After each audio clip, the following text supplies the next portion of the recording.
Cet ouvrage a été rédigé avec le constat que nous avons tous fait que notre système d'enseignement supérieur est dans des turbulences répétitives, pour ne pas dire constantes depuis de plus longues années.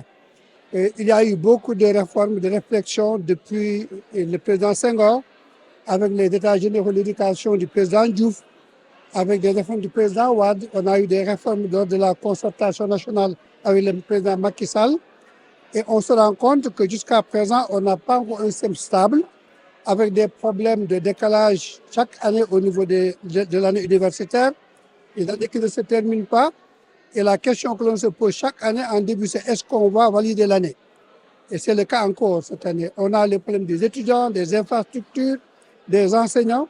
Et nous avons voulu apporter une contribution dans la perspective de faire des propositions, aussi bien sur le système, mais le système en général, comportant les personnels, les infrastructures, les étudiants, mais aussi les réformes globales dans le système d'enseignement, en y introduisant des méthodes de formation qui sont novatrices et surtout qui permettront de professionnaliser les filières, de garder moins longtemps les étudiants dans les universités et d'introduire d'autres stratégies comme la valorisation des acquis de l'expérience et des acquis professionnels.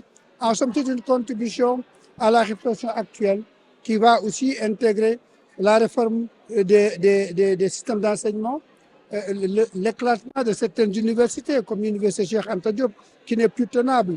Aujourd'hui, on devrait l'écarter à 4 universités distinctes réparties dans les départements de Dakar, mais aussi de créer un système de régulation qui permettrait de coordonner les universités et enfin de mieux organiser la retraite des personnels d'enseignement pour les garder plus longtemps afin d'en prendre le plus grand profit.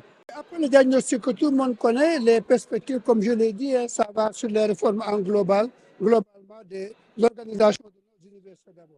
Et surtout de la création d'une entité nationale qu'on appelle Université du Sénégal. Que tout ce qui rentre dans le système appartienne à la même entité, comme au Québec, l'Université du Québec à Montréal, à Chicoutimi, à Trois-Rivières. Ici, on a l'Université du Sénégal à Ziguinchor, à Thiès.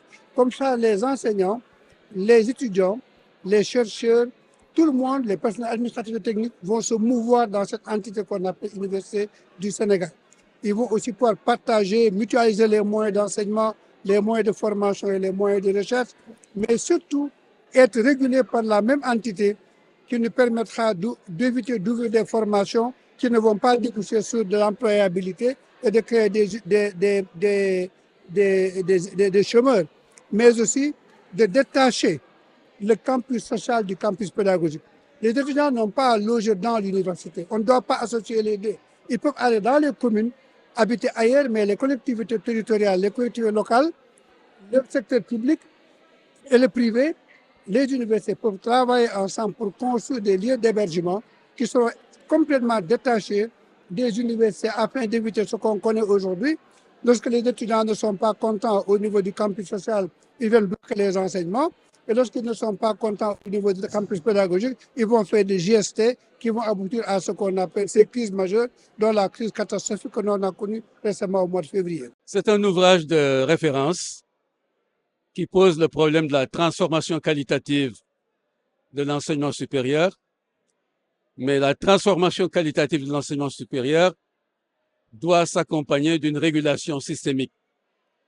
Il vient de montrer avec cet ouvrage qu'on ne peut pas seulement se limiter à la transformation systémique, il faut combiner la transformation systémique et la régulation systémique. Car sans régulation, on ne peut pas atteindre les objectifs de transformation systémique.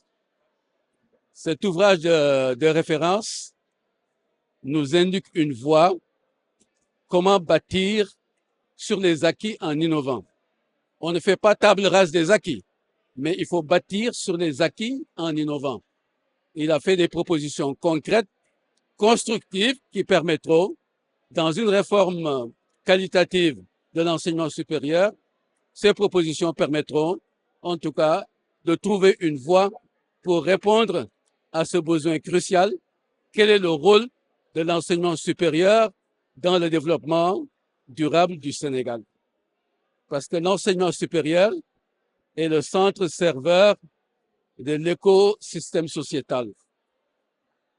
Donc, comme centre serveur, l'enseignement supérieur est au service de toutes les composantes de la nation. Donc, il y a les aspects de besoins communautaires, il y a les aspects de l'industrie, il y a les aspects du social, il y a les aspects culturels. Tous ces éléments-là sont pris en compte dans une approche holistique, prospective et pragmatique. Et c'est ça vraiment pour cet ouvrage, la dimension holistique, en prenant le système d'enseignement supérieur comme un sous-système du système éducatif global. Et ce système éducatif global est une composante du macrosystème sociétal. L'aspect pragmatique, avec des propositions concrètes, l'Université du Sénégal faire en sorte que chacun, quelle que soit la région où il se trouve, où elle se trouve, soit en accord parfait avec les dispositions réglementaires du système d'enseignement supérieur et ne soit pas obligé de démissionner d'une université pour aller dans une autre université.